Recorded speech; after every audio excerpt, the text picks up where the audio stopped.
जय हिंद दोस्तों, नमस्कार। कैसे हो आप सब लोग? आशा करता हूँ बहुत अच्छे होंगे और मैं विष्णु आपका हार्दिक स्वागत करता हूँ। दोस्तों, आज से हम स्टार्ट करने वाले हैं भारत की प्रमुख नदियों के बारे में और उसी श्रेणी में आज हम देखेंगे सिंधु नदी तंत्र के बारे में। और ये हमारा दोस्तों 13वां लेक्चर है। इससे पहले 12 लेक्चर प्रोवाइड करा चुके हैं, बिल्कुल फ्री है। और ये सारा पीडीएफ भी टेलीग्राम पर मैं डाल देता हूँ, वहां से आप डाउनलोड कर लेना। एक बार नोट्स बनाना आप इंडियन ज्योग्राफी का, अगर सिंगल प्रश्न बाहर आए ना तो मुझे बताना। इस प्रकार से मैंने डिजाइन किया है इंडियन ज्योग्राफी के सिलेबस को, ताकि हमारे एग्जाम में सिंगल प्रश्न बाहर नहीं आएगा। मैपिंग से भी साथ में देखते हैं जो फैक्ट हमारे एग्जाम में पूछे जाते हैं। जैसे मैंने इस पीडीएफ को डिजाइन किया है, सबसे पहले हम इसका तरीका देखेंगे, कहां से नदी निकलती है, इसकी सहायक नदी कौन कौन सी है। उसके बाद नदी के बारे में एक फैक्ट जो हमारे एग्जाम में पूछे जाते हैं उनके बारे में जानेंगे। झेलम नदी के बारे में क्या क्या पूछा जाता है, चिनाव नदी के बारे में क्या क्या पूछा जाता है, रावी नदी के बारे में क्या क्या पूछा जाता है, ब्यास नदी के बारे में क्या क्या पूछा जाता है, सतलज नदी के बारे में क्या क्या पूछा जाता है। यानी इन नदियों के बारे में क्या क्या प्रश्न पूछे जा सकते हैं, वो सभी फैक्ट इसमें समाहित हैं। और उसी श्रेणी में दोस्तों 13वां हमारा क्लास है। इससे पहले 12 क्लासें प्रोवाइड करा चुके हैं बहुत शानदार तरीके से। और आज हम देखते हैं भारत की प्रमुख नदियों में दो भागों में बांटकर पढ़ सकते हैं। कितने भागों में? 2 भागों में बांटकर पढ़ सकते हैं। एक है कि जो हिमालय से निकलने वाली नदियां होती हैं, एक कौन सी है? एक वो है जो हिमालय से निकलने वाली नदियां होती हैं, और एक वो है जो प्रायद्वीपीय भाग से नदियां उद्गम लेती हैं या दक्षिण भाग से जिसका उद्गम होता है। दक्षिण भारत से किन किन नदियों का उद्गम होता है और हिमालय से कौन कौन सी होता है? तो हिमालय से हम 3 नदियों के बारे में बेसिकली पढ़ेंगे। कौन कौन सी? सिंधु नदी के बारे में पढ़ेंगे, ब्रह्मपुत्र नदी के बारे में पढ़ेंगे और गंगा नदी के बारे में पढ़ेंगे। हाँ या ना? तो आज तो हम केवल सिंधु नदी तंत्र को देखेंगे, फिर ब्रह्मपुत्र नदी तंत्र को देखेंगे, फिर गंगा नदी तंत्र को देखेंगे। हाँ या ना? क्योंकि ये क्लास वाइज क्लास है तो शॉर्टकट में कुछ नहीं है, थोड़ा लॉन्ग पढ़ के देखिए और मजा आएगा। प्रायद्वीपीय भारत की नदियों को 2 भागों में बांटकर पढ़ सकते हैं। एक वो नदियां जो पूर्व की ओर बहती है, एक वो नदियां जो पश्चिम की ओर बहती हैं। हाँ या ना? जो पूर्व की ओर बहेंगी ये सभी कहाँ गिरेंगी? ये बंगाल की खाड़ी में गिरेंगी। ये सभी नदियां कहाँ गिरेंगी? बंगाल की खाड़ी में गिरती हैं। हाँ या ना? बिल्कुल गिरती हैं। और ये सभी नदियां कहाँ गिरेंगी? ये सभी नदियां अरब सागर में गिरेंगी। ये सभी नदियां कहाँ गिरेंगी? ये सभी नदियां अरब सागर में गिरेंगी। और ये सभी नदियां बंगाल की खाड़ी में गिरेंगी। कौन कौन सी नदियां हम देखेंगे? सबसे पहले हम स्वर्ण रेखा देखेंगे, ब्राह्मणी देखेंगे, बैतरणी देखेंगे, दया नदी देखेंगे, महानदी देखेंगे, पलार देखेंगे, गोदावरी देखेंगे, कृष्णा देखेंगे, कावेरी देखेंगे, अड्यार देखेंगे, पलार देखेंगे। ये सारी नदियां हम वो देखेंगे जो बंगाल की खाड़ी में गिरती हैं, ये अपना मुहाना बनाती हैं। हाँ या ना? उसके बाद हम देखेंगे जो पश्चिम की ओर बहने वाली नदियां, जैसे साबरमती है, नर्मदा है, ताप्ती है, माही है, मांडवी है, पेरियार है, भरतपुजा है, शरावती है। ये सारी नदियां हम कहाँ देखेंगे? अरब सागर में गिरने वाली। ताकि एक सिंगल प्रश्न बाहर नहीं आए, सब कुछ मैपिंग से देखेंगे। किसे देखेंगे? सब कुछ मैपिंग से देखेंगे, ताकि हमारे एग्जाम में सिंगल प्रश्न बाहर नहीं आएगा। दोस्तों मजा आ जाएगा। चलिए आगे बढ़ते हैं, बात करेंगे केवल आज सिंधु नदी तंत्र की। किसकी बात करेंगे? सिंधु नदी तंत्र की। देखते हैं सिंधु नदी तंत्र का उद्गम कहां से होता है, या नदी किसे कहते हैं, या नदी का ओरिजिन कैसे होता है, सब एक एक करके जानते हैं बिंदास तरीके से। देखिए ये मैंने भारत का उत्तरी क्षेत्र बनाया, ये आप देख पा रहे हो रेड कलर से जो बनाया हुआ है, ये भारत का मैंने उत्तर का क्षेत्र बनाया है, क्योंकि उत्तर में ही सिंधु नदी प्रवाहित होती है। हाँ या ना? चलिए, तो ये वाला क्षेत्र हमारा ये उत्तराखंड का है, आपको पता है। ये वाला कौन सा है? हमारा उत्तराखंड का है। हाँ या ना? उत्तराखंड का है या नहीं है? बिल्कुल है। ये वाला उत्तराखंड का। उत्तराखंड के पास में ये कैलाश पर्वत है। कैलाश पर्वत के निकट ये है हमारा मानसरोवर झील। कौन सी है? मानसरोवर झील। यहीं से निकलती है मानसरोवर झील, और कैलाश पर्वत से ही निकलती कौन सी? सिंधु नदी। कहां से निकलती है? तो याद रखेंगे, बोखरचू ग्लेशियर, बोखरचू ग्लेशियर, बोखरचू ग्लेशियर या सिनकाबाब जलधारा से। क्या? सिनकाबाब जलधारा से इसका उद्गम होता है। किसका? सिंधु नदी का। और ये सिंधु नदी सीधे प्रवाह करती है। और इसकी अगर कुल लंबाई की बात करेंगे तो 2880 किलोमीटर इसकी टोटल लंबाई है। अगर हम यही बात करें कि भारत में इसकी कितनी लंबाई है, तो भारत में इसकी लंबाई है 1114 किलोमीटर। कितनी है? 1114 किलोमीटर। अब ये नदी सीधे कहाँ जाके प्रवेश करती है? तो लद्दाख में। कहाँ जाके प्रवेश करती है दोस्तों? लद्दाख में। हाँ या ना? लद्दाख में किस स्थान से प्रवेश करती है? दमचौक। स्थान कौन सा है दोस्तों? दमचौक। दमचौक कहाँ पड़ता है? लद्दाख में पड़ता है। उसके बाद इस नदी में यानी सिंधु नदी में बाईं ओर से एक नदी मिलती है, इसका नाम है जास्कर। क्या नाम है? जास्कर। तो हम ये कह सकते हैं जास्कर पहली सहायक नदी है सिंधु की। जैसे रामगंगा गंगा की पहली सहायक नदी है। हाँ या ना? रामगंगा गंगा की पहली सहायक नदी है, हाँ या ना। उसी प्रकार से सिंधु की पहली सहायक नदी है जास्कर, याद रखेंगे। फिर ये नदी लद्दाख में प्रवेश कर जाती है, सीधे चलती रहती है। उसके बाद यहां में एक नदी आकर मिलती है, इसका नाम है श्योक नदी। क्या नाम है? श्योक नदी। श्योक नदी निकलती कहां से? तो ये निकलती है रीमो ग्लेशियर से। कहां से निकलती है? रीमो ग्लेशियर से निकलती है। ये रीमो ग्लेशियर सियाचिन का ही भाग है, सियाचिन का ही भाग है, हाँ या ना। और यही श्योक नदी किसकी सहायक नदी है? सिंधु की सहायक नदी है। श्योक नदी में एक नदी और आकर मिलती है, इसका नाम है नुब्रा नदी। नुब्रा नदी, ये दोनों नदियां आकर मिल जाती हैं किसमें? श्योक नदी में।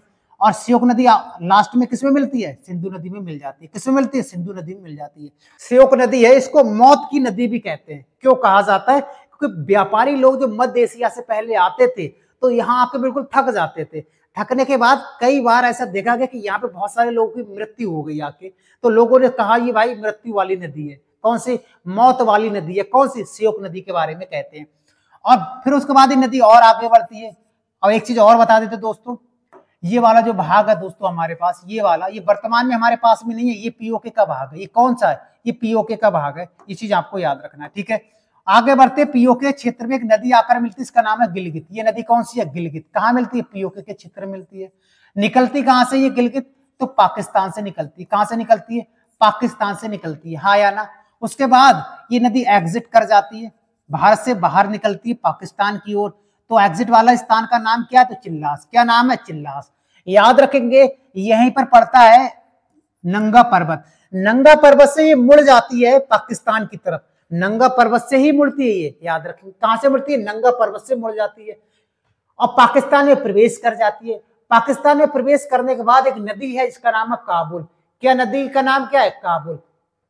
ये निकलती कहां से? हिंद कुश पर्वत से हिंद कुश से निकलती है। कौन सी? काबुल, याद रखेंगे। और सिंधु नदी में मिल जाती है। एक नदी है कुर्रम। कौन सी नदी है? कुर्रम। ये कुर्रम जिले से ही निकलती है, हाँ या ना। और सिंधु नदी में मिल जाती है, हाँ या ना। एक नदी है गोमल। एक नदी है गोमल, ये अफगानिस्तान से आती है। ये कहां से आती है? अफगानिस्तान से आती है और सिंधु नदी में मिल जाती है। और गोमल की एक सहायक नदी है, इसका नाम है क्षोभ। क्या नाम है? क्षोभ। क्षोभ किस नदी की सहायक नदी है? तो गोमल नदी की सहायक नदी है, हाँ या ना। ठीक है, तो हमने अभी देखा कि दाईं ओर से मिलने वाली नदियों के बारे में जाना, एक बाईं ओर से मिलने वाली नदियों के बारे में जाना, हाँ या ना। अब बात करेंगे पंच नदियों की, जहां से सबसे ज्यादा हमारे एग्जाम में प्रश्न पूछे जाते हैं। कौन सी पंच नदियां? यही झेलम, चिनाब, रावी, ब्यास, सतलज, हाँ या ना। बहुत प्रश्न पूछे जाते हैं यहाँ से। अब इसके बारे में बात करते हैं। बाईं ओर से मिलने वाली नदियों में अगर हम बात करेंगे तो सबसे पहली है जास्कर। फर्स्ट नदी यही है, जास्कर, हाँ या ना। ठीक है, उसके बाद जो पंच नदियां हैं, इन्हीं की भूमि को पंजाब भी कहते हैं। झेलम, चिनाब, रावी, ब्यास और सतलज, हाँ या ना। एक एक करके इनके बारे में देखते हैं। सबसे पहले बात करेंगे सतलज नदी की। किसकी बात करेंगे? सतलज नदी की।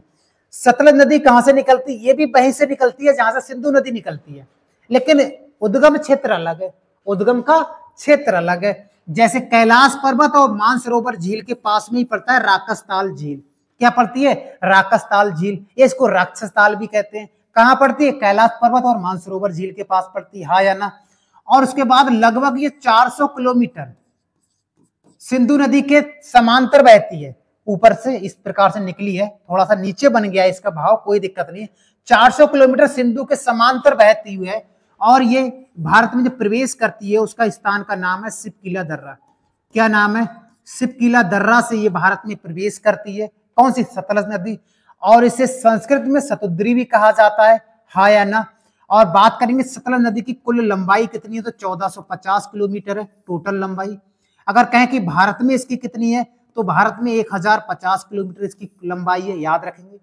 और सतलज नदी जैसे ही आगे प्रवाह करती है तो इसमें एक बांध बनाया गया है जिसका नाम है भाखड़ा नागल बांध। हम आगे देखेंगे भाखड़ा नागल बांध के बारे में कि गोविंद सागर झील क्या है, भाखड़ा नागल क्या है, आगे देखेंगे। ये नदी सीधे जाकर कहाँ मिल जाती है? सिंधु नदी में मिल जाती है। प्रश्न आता है कि सिंधु नदी की एकमात्र ऐसी सहायक नदी जो सीधे आकर सिंधु में मिल जाती है, वो केवल सतलज है। टेढ़ी मेढ़ी नहीं है, बिल्कुल सीधी है। तो एक बार आईएएस प्रीलिम्स में ये प्रश्न पूछा भी था, याद रखेंगे। अब ये नदी जब आगे प्रवाह करती है तो एक नदी इसमें मिलती है, इसका नाम है ब्यास नदी। ब्यास नदी ये निकलती है ब्यास कुंड से। कहां से निकलती है? ब्यास कुंड, हिमाचल प्रदेश से निकलने के बाद और सतलज नदी में मिल जाती है। इस स्थान का नाम है हरिकेन। इस स्थान का क्या नाम है? याद रखेंगे, हरिकेन या हरिके बैराज। इस स्थान को बोलते हैं। और इसी बैराज से एक नहर निकाली गई है जिसका नाम है इंदिरा गांधी नहर। ये भारत की सबसे लंबी सिंचाई नहर है। ये भारत की सबसे लंबी सिंचाई नहर है। इसका नाम क्या है? इंदिरा गांधी नहर है। क्या नाम है? इंदिरा गांधी नहर है। ये चीज आपको याद रखनी है। कहां से निकाली गई? Hurricane barrage. आगे भी फैक्ट में ये चीज पूछी जाएगी। ब्यास नदी को बिपाशा के नाम से जानते हैं, आगे देखेंगे। उसके बाद बात करेंगे झेलम नदी की। किसकी बात करेंगे? झेलम। ये शेषनाग बना हुआ है। शेषनाग झील के पास एक बेरीनाग झील है, ये है ना, ये बेरीनाग झील है। तो बेरीनाग झील से झेलम नदी का उद्गम होता है, हाँ या ना? शेषनाग झील के पास में बेरीनाग।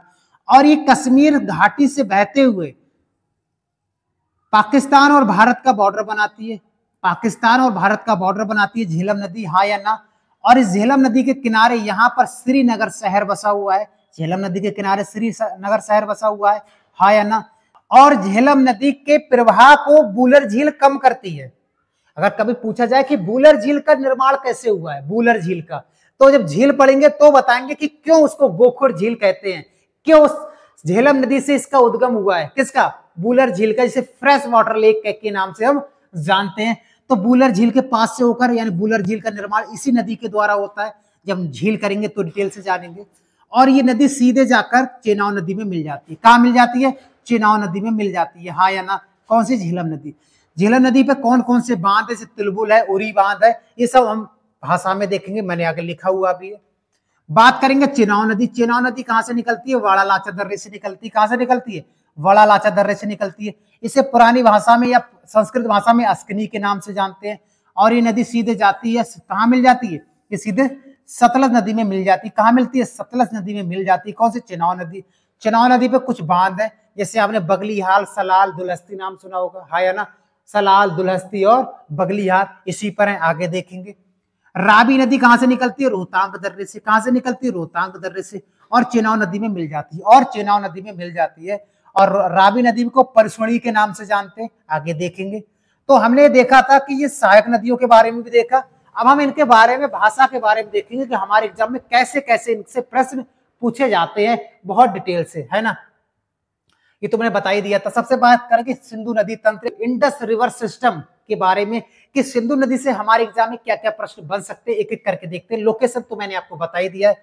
उद्गम कहाँ से होता है? मैंने बताया था, बोखरचू ग्लेशियर या सिनकाबाब जलधारा से होता है, जो निकट किसके हैं? मानसरोवर और कैलाश पर्वत के निकट है। किस देश में है?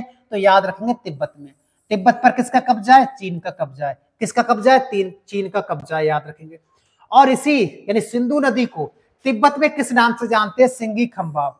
प्रश्न आता है कि बताओ, जैसे ब्रह्मपुत्र नदी को तिब्बत में सांगपो के नाम से जानते हैं, कितनी प्रश्न आता है। ऐसी प्रकार से ये भी पूछा जाता है कि सिंधु नदी को तिब्बत में क्या कहते हैं? सिंगी खंबाब के नाम से जाना जाता है। ये 3 देशों में बहती है। 3 देशों में क्या? तिब्बत से निकलने के बाद भारत में जाती है, तो 2 देश तो यही हो गए, तीसरा पाकिस्तान हो गया। 3 देशों में बहती है। कुल लंबाई मैंने बताया था 2880 किलोमीटर इसकी कुल लंबाई है। भारत में बात करेंगे, भारत में 1114 किलोमीटर की लंबाई है, याद रखेंगे। भारत में प्रवेश कहां से करती है? दमचौक से प्रवेश करती है। एग्जिट कहां से करती है? चिल्लास नामक स्थान से। यानी एग्जिट करने का हम ये भी कह सकते हैं, नंगा पर्वत से एग्जिट करती है, ये लिखा हुआ है। चिल्लास से नंगा पर्वत से मुड़ जाती है। ये प्रश्न कई बार पूछा गया है। सिंधु नदी के दाहिने तट पर लेह बसा हुआ है। दाहिने तट पर लेह बसा हुआ है, याद रखेंगे, प्रश्न पूछा गया था। यानी ये कह सकते हैं यहाँ पर लेह बसा हुआ है। ये यहाँ पर कौन सा है? यहाँ पर लेह बसा हुआ है, ये चीज आपको याद रखना है। उसके बाद ये नदी कहाँ गिरती है? अरब सागर में गिरती है। पाकिस्तान के नीचे क्या है? अरब सागर में गिरती है, हाँ या ना? इसकी सहायक नदी कौन कौन सी है? जैसे बाईं ओर से अगर हम बात करें, बाईं ओर से कौन कौन सी मिलती है, तो मैंने बताया था जास्कर, ये पहली सहायक नदी है। ये फर्स्ट ट्रिब्यूटरी रिवर है इंडस रिवर की, याद रखेंगे। दूसरा झेलम, चिनाब, रावी, ब्यास, सतलज, ये सब किसकी सहायक नदी है? तो याद रखेंगे सिंधु नदी की सहायक नदी है, याद रखेंगे। अगर बात करें कि दाईं ओर से कौन कौन सी नदियां मिलती हैं, सिंधु नदी में दाईं ओर से कौन कौन सी नदियां मिलती हैं, तो श्योक नदी, मैंने कहा था इसकी सहायक नदी नुब्रा है। और श्योक नदी को मौत की नदी के नाम से जानते हैं, जो सिंधु की सहायक नदी है, हाँ या ना? फिर मैंने गिलगित बताया था, काबुल बताया था, काबुल की सहायक नदी है स्वात। स्वात नदी काबुल की ही सहायक नदी है, याद रखेंगे। ये दोनों नदियां हिंद कुश से निकलती हैं। खुर्रम नदी और गोमल नदी। ये दाईं ओर से मिलने वाली नदियां हैं और ये बाईं ओर से मिलने वाली नदियां। हमारे एग्जाम में किसी भी प्रकार से प्रश्न पूछे, किसी भी प्रकार से, तो सॉल्व हम कर पाएंगे, याद रखेंगे, चाहे बाएं दाएं कुछ भी। उसके बाद आगे बढ़ते हैं। आपको पता है उसके बाद आगे ये वाला है, सिंधु नदी जल समझौता हुआ था कब? 1960 ईस्वी में। इसकी अध्यक्षता जवाहरलाल नेहरू ने की थी और इसमें यह बताया गया था कि सिंधु नदी, झेलम नदी और चेनाब नदी, इन 3 नदियों का 80% जो वाटर होगा वो पाकिस्तान यूज करेगा और 20% इसका जो वाटर होगा वो इंडिया यूज करेगी। और नीचे की 3 नदियां कौन कौन सी? ब्यास, रावी और सतलज। और ये कहा था ये 3 नदियां, इनका 80% जो वाटर है वो इंडिया यूज करेगा और इनका 20% वाटर है वो पाकिस्तान यूज करेगा। तो इस समझौते में यही कहा गया था और इस समझौते में विश्व बैंक ने या वर्ल्ड बैंक ने भी भाग लिया था, याद रखेंगे। ठीक है, तो सिंधु जल समझौता कब हुआ था? 1960 में हुआ था। तो हम ये भी कह सकते हैं ऊपर की 3 नदियों का ज्यादातर पानी पाकिस्तान के पास और नीचे वाली जो 3 नदियां उनका पानी सबसे ज्यादा इंडिया के पास रहेगा, ऐसे भी याद कर सकते हैं। सबसे पहले बात करेंगे झेलम नदी की। किसकी बात करेंगे? झेलम नदी की। सबसे पहले देखेंगे उद्गम कहां से हुआ है। मैंने कहा था बेरीनाग झील से। चश्मा बेरीनाग झील, चश्मा वहां का एक जगह है, चश्मा बेरीनाग झील, याद रखेंगे, जो शेषनाग झील के निकट है, जम्मू कश्मीर में पड़ती है। हाँ या ना? झेलम नदी से ही मैंने कहा था कि बूलर झील का निर्माण होता है। हाँ या ना? तभी तो उसे गोखुर झील के नाम से जानते हैं। जब झील करेंगे तो गोखुर एक प्रकार की झीलें पाई जाती है, उसे कैसे फॉर्मेशन होता है तो हम झीलों में ही बताएंगे। इसकी कुल लंबाई की बात करेंगे तो 725 भी मिलेगा, 724 भी मिलेगा, तो 724 किलोमीटर है। इसे संस्कृत भाषा में बितस्ता नदी के नाम से जानते हैं। किस नाम से जानते हैं? बितस्ता नदी के नाम से जानते हैं। और ग्रीक और यूनानी लोग इसको हाइडे स्पेस के नाम से जानते हैं। हाइडे स्पेस का युद्ध भी हुआ था। हाँ या ना? इसके नाम से ग्रीक या यूनानी लोग जानते हैं, लेकिन संस्कृत में इसका उल्लेख बितस्ता से है। इसके किनारे मैंने बताया था श्रीनगर शहर बसा हुआ है। इस पर 2 बांध बने हुए हैं या 2 परियोजनाएं बनी हुई है। एक का नाम है तुलबुल और एक का नाम है उरी। तुलबुल और उरी बहुत पूछे जाते हैं किस नदी पर है, तो आप बताएंगे झेलम नदी पर है। किस नदी पर है? झेलम नदी पर है, याद रखेंगे। किस राज्य में? जम्मू एंड कश्मीर में। किस राज्य में? जम्मू एंड कश्मीर में। बूलर झील का निर्माण इसी नदी से होता है, यानी बूलर नदी जो झेलम नदी के प्रवाह को कम करती है, बूलर झील, याद रखेंगे। फ्रेश वाटर लेक भारत की सबसे बड़ी मीठे पानी की झील है। हाँ या ना? झीलें करेंगे तो इसको डिटेल से जानेंगे। ये जो नदी है मैंने कहा था पाकिस्तान और भारत का बॉर्डर बनाती है, पाकिस्तान और भारत का बॉर्डर बनाते हुए नीचे चली जाती है, याद रखेंगे। इसकी सहायक नदी है किशन गंगा। इसकी सहायक नदी कौन सी? किशन गंगा। और इसी को पाकिस्तान में नीलम नदी के नाम से जानते हैं। इसी को पाकिस्तान में किस नाम से जानते हैं? नीलम नदी के नाम से जानते हैं। और एक बार यह प्रश्न पूछा गया था कि किशन गंगा का उद्गम कहां से होता है, तो सोनमर्ग से होता है। सोनमर्ग में एक झील है, इसका नाम है कृष्णसर, वहां से होता है, लिखा हुआ अभी ये देखो। सहायक नदी किशन गंगा नदी, पाकिस्तान में नीलम नदी के नाम से जानता है, यही मैंने बताया था। किशन नदी का उद्गम सोनमर्ग में मैंने बताया था कृष्णसर, एक झील है, वहां से होता है। कभी जन्नत देखनी है ना, बहुत खूबसूरत नजारा, सोनमर्ग और गुलमर्ग जब आप जाओगे तो मजा आ जाएगा। बहुत ही खूबसूरत जगह है दोस्तों, जाके जरूर देखना जीवन में। झेलम नदी चेनाब में कहाँ मिल जाती है? क्योंकि मैंने कहा था कि झेलम नदी जानने के बाद कहाँ मिल जाती है? चेनाब नदी में मिल जाती है। तो ये किस स्थान पर मिलती है? तो याद रखेंगे झंग एक जिला है, झंग, पंजाब प्रांत में एक झंग जिला ही लिखा है। झंग या झांग भी कहते हैं, झंग या झांग जिला है। और त्रिमु स्थान या प्लेस का स्थान है जहां जाके ये जुड़ जाती है, यानी जो झेलम नदी चेनाब में चली जाती है वो स्थान है त्रिमु, याद रखेंगे, यही लिखा है त्रिमु, है ना, याद रखेंगे। तो इतने फैक्ट हमको झेलम नदी से याद रखने हैं और कोई प्रश्न नहीं पूछा जाता है, झेलम नदी से याद रखेंगे, है ना। चेनाब नदी की बात करेंगे। चेनाब नदी का उद्गम बड़ा लाचा दर्रा हिमाचल प्रदेश से होता है। हाँ या ना? क्योंकि हिमाचल प्रदेश से 3 नदियों का उद्गम होगा, चेनाब, रावी, ब्यास, है ना। तो चेनाब नदी का उद्गम बड़ा लाचा दर्रे से होता है। इसकी कुल लंबाई है 960 किलोमीटर और कहीं की किताबों में 1100 कुछ किलोमीटर, 1400 कुछ किलोमीटर लिखा हुआ है, लेकिन 960 किलोमीटर बिल्कुल सही है, याद रखेंगे। नेक्स्ट है, इसे संस्कृत भाषा में अस्किनी के नाम से जानते हैं। जैसे इतिहास में ये पढ़ने को खूब मिलता है। सतलज को सतुद्री के नाम से जानते हैं, रावी को परसुड़ी के नाम से जानते हैं, ब्यास को बिपाशा के नाम से जानते हैं, चेनाब को अस्किनी के नाम से जानते हैं। हाँ या ना? तो ये बहुत सारा वितस्ता झेलम को जानते हैं, अभी देखा। तो ये प्रश्न भी कई बार ऐसे पूछ लिए जाते हैं वनडे एग्जाम में। इस पर कौन कौन से बांध है, तो इस पर दुलहस्ती है, सलाल है, बगलीहार है। दुलहस्ती है, सलाल है और बगलीहार है।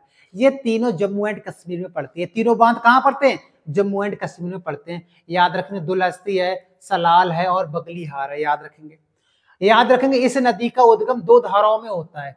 एक धारा का नाम है चंद्र, जो चंद्रताल से निकलती है। दूसरी धारा का नाम है भागा। दूसरी धारा का नाम क्या है? भागा, जो बड़ा लाचा से निकलती है। दोनों जो धाराएं जिस स्थान पर मिलती है उसे बोलते हैं तांडी। क्या बोलते हैं? तांडी नामक स्थान पर मिल जाती है और उसके बाद आगे चिनाव नदी बन जाती है। ठीक उसी प्रकार से जैसे गंगा नदी भी दो धाराओं से निकलती है, भागीरथी और अलकनंदा, और दोनों नदियां जब देख प्रयाग पर मिलने के बाद आगे बढ़ती है तभी तो गंगा कहलाती है, हाँ या ना? उसी प्रकार से ये नदी दो धाराओं में निकलती है, चंद्र और भागा।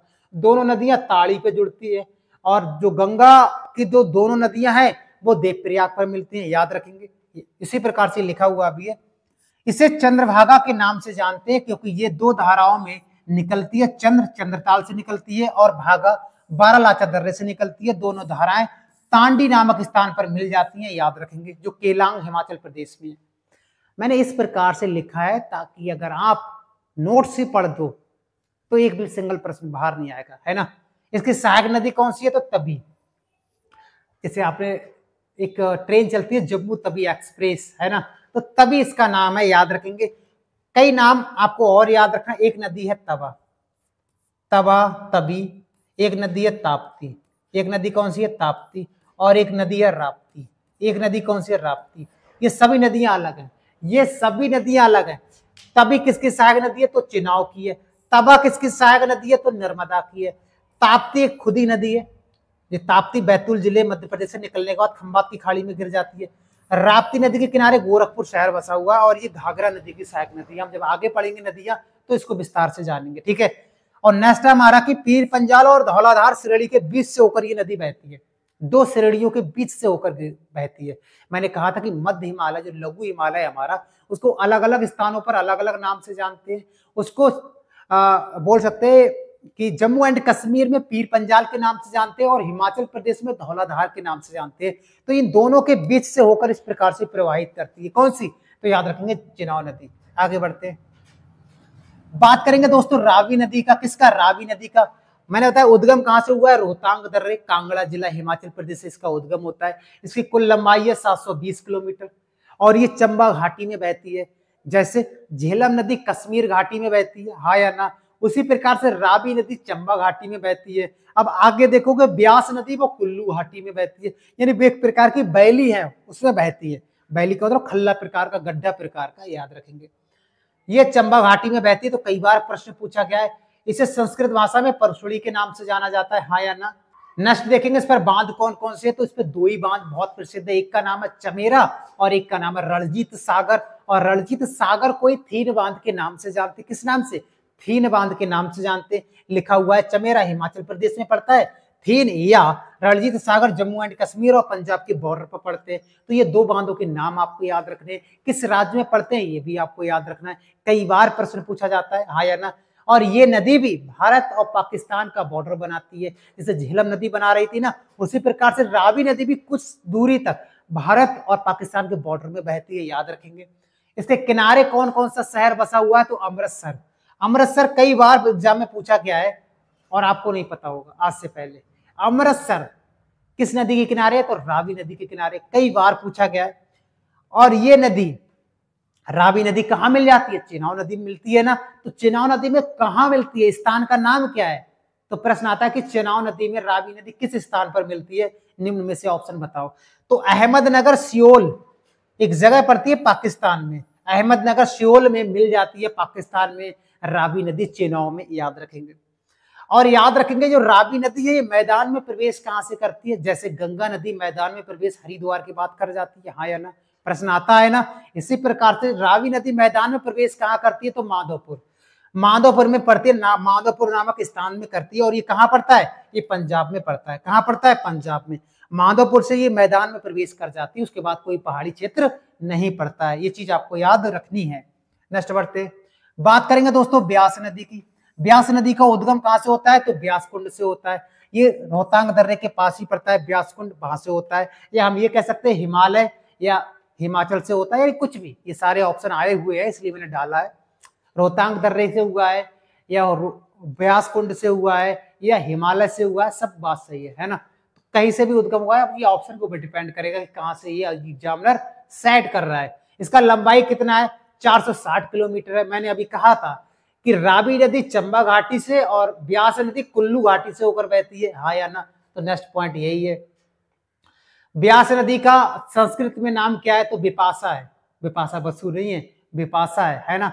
विपाशा किसका नाम है, ब्यास नदी का नाम है। और मैंने कहा था कि ब्यास नदी जाकर कहाँ मिलती है, सतलज नदी में। कहाँ मिलती है, सतलज नदी में। और जहां पर मिलती है उसे हरिकेन या हरिके बैराज कहते हैं, हाँ या ना, यही बताया था। और वहीं से हरिके या हरिकेन बैराज से इंदिरा गांधी नहर निकाली गई है ना। ये भारत की सबसे लंबी नहर है, यही लिखा हुआ है। ब्यास नदी सतलज में मिल जाती है, हाँ या ना। कहाँ मिलती है, हरिके बैराज या हरिकेन में मिलती है। स्थान का नाम क्या है, ये। और राज्य कौन सा है, पंजाब। आगे बढ़ते हैं। हरिके बैराज से ही इंदिरा गांधी नहर निकाली गई, बताया था। और ये भारत की सबसे लंबी नहर है, भारत की सबसे लंबी सिंचाई नहर है, भारत की सबसे लंबी नहर भी कह सकते हैं, हाँ या ना। और नेक्स्ट है ये पांचों नदियां कौन कौन सी, झेलम, चुनाव, रावी, ब्यास, सतलज।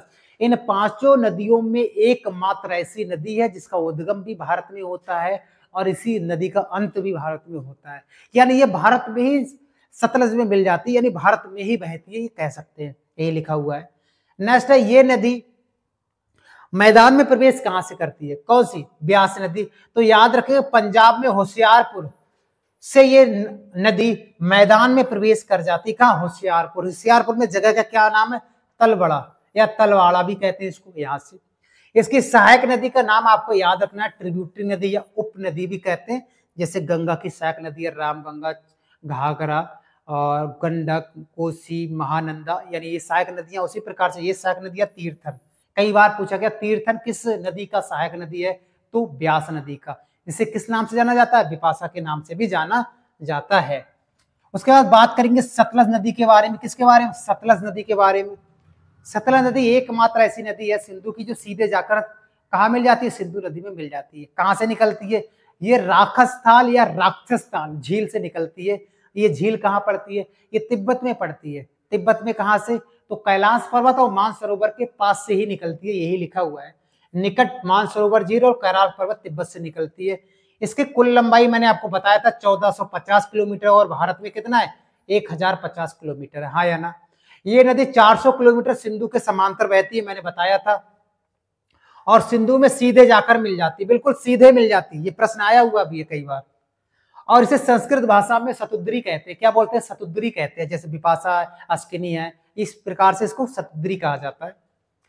इस नदी को तिब्बत में किस नाम से जाना जाता है, तो याद रखिए लोंगचेन खंबाब। लोंगचेन खंबाब, जैसे सिंधु को क्या बोला जाता है तिब्बत में, सिंगी खंबाब, हाँ या ना, या लोंगचेन खंबाब। और इसी को एलिफेंट रिवर के भी नाम से जानते हैं, सतलज को। कई बार पूछा गया कि एलिफेंट रिवर कौन सी है तिब्बत की, तो यही है सतलज नदी, याद रखेंगे। ये भारत में कहां से प्रवेश करती है, मैंने आपको बताया था सिपकिला पास, सिपकिला दर्रे से करती है, जो हिमाचल प्रदेश में पड़ता है, हाँ या ना, बिल्कुल। इस पर बांध कौन कौन सा बना हुआ है, भाखड़ा नागल बांध। अगर वैसे देखा जाए तो भाखड़ा अलग है और नागल अलग है, दो बांध बनाए गए हैं, लेकिन हम दोनों को एक ही जोड़कर पढ़ते, भाखड़ा नागल बांध, जो पंजाब और हिमाचल प्रदेश के बॉर्डर पर है ना। कौन सा, भाखड़ा नागल बांध। और ये भारत का सबसे ऊंचा ग्रेविटी डैम है, गुरुत्वीय बांध है, याद रखें, भारत का सबसे ऊंचा गुरुत्वीय बांध है, ग्रेविटी डैम है। अगर वैसे पूछा जाए कि भारत का सबसे ऊंचा बांध कौन सा है, तो टेहरी हो जाएगा, 261 मीटर, भागीरथी और भिलंगना नदी पर बनाया गया था उत्तराखंड में, हाँ या ना, ठीक है, तो वो हो जाएगा। और दूसरा बांध है नाथपा झाकरी। दूसरा बांध कौन सा, नाथपा झाकरी बांध है, और ये हिमाचल प्रदेश में पड़ता है। इस नदी की एक सहायक नदी है, इसका नाम है स्पीति, दाएं से जुड़ती है, कई बार एग्जाम में आया हुआ प्रश्न, स्पीति। इस नदी के किनारे कौन सा शहर बसा हुआ है, तो लुधियाना और फिरोजपुर इस नदी के किनारे शहर बसे हुए हैं। तो प्रश्न आता है लुधियाना किस नदी के किनारे है, तो सतलज नदी के किनारे है। नेक्स्ट है भाखड़ा नागल बांध से एक झील बनाई गई है। जब कोई बांध बनाया जाता है तो उसके पीछे एक जलाशय बनाया जाता है, जो जलाशय का नाम है गोविंद सागर। ये गोविंद सागर सिख गुरु थे, उनके नाम पर पड़ा था, हाँ या ना, गोविंद सागर। और याद रखेंगे ये गोविंद सागर आर्टिफिशियल लेक है, कृत्रिम झील है, मानव निर्मित झील है जो हिमाचल प्रदेश में पड़ती है। हाँ या ना, ये प्रश्न कई बार पूछा जाता है। इसका नाम क्या है? गोविंद सागर झील, है ना। तो हमने सिंधु नदी की सभी सहायक नदियों को देखा ताकि हमारे एग्जाम में एक सिंगल प्रश्न बाहर नहीं आए दोस्तों, बहुत शानदार तरीके से। वीडियो कैसा लगा दोस्तों कमेंट करके जरूर बताना। अगर चैनल पर नए हो तो सब्सक्राइब, लाइक, कमेंट जो करना है कीजिएगा दोस्तों, बस पढ़ाई जरूर कीजिएगा। और ये पीडीएफ आपको मिल जाएगा Telegram channel GS bye Vishnu sir, वहां से डाउनलोड कर लेना। मिलते हैं नेक्स्ट वीडियो में, कमेंट करके जरूर बताना, साहस बढ़ता है, लाइक करते हो तो और मजा आता है पढ़ाते हुए। जय हिंद दोस्तों।